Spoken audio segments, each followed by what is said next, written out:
پڑھاتے ہوئے محرم الحرام کی فضیلت کے عنوان پر، اس کے روزے یوم عاشورہ کی فضیلت کے عنوان پر تقریر پیش کرنے کے لیے عالیہ شیخ اسحاق کو اس شعر کے ساتھ دعوت دیتا ہوں کہ سوچ رہا ہوں جنگ چھڑی تو بازاروں کا کیا ہوگا، سوچ رہا ہوں جنگ چھڑی تو بازاروں کا کیا ہوگا، بندوقیں تو بک جائے گی گلدستوں کا کیا ہوگا۔ آج ابو نے گھاس دیا تو ایک عجیب خیال آیا، آج ابو نے گھاس دیا تو ایک عجیب خیال آیا،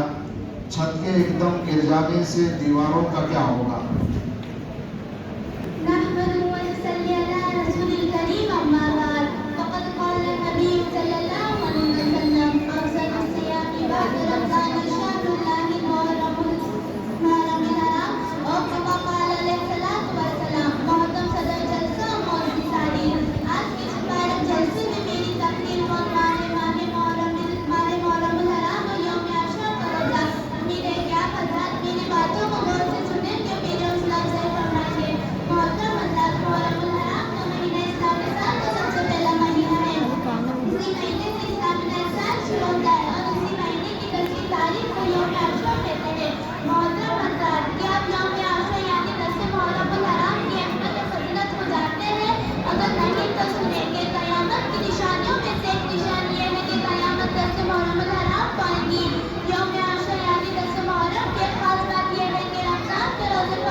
ماشاءاللہ یہ تھی مکتب ہزا کی طالبہ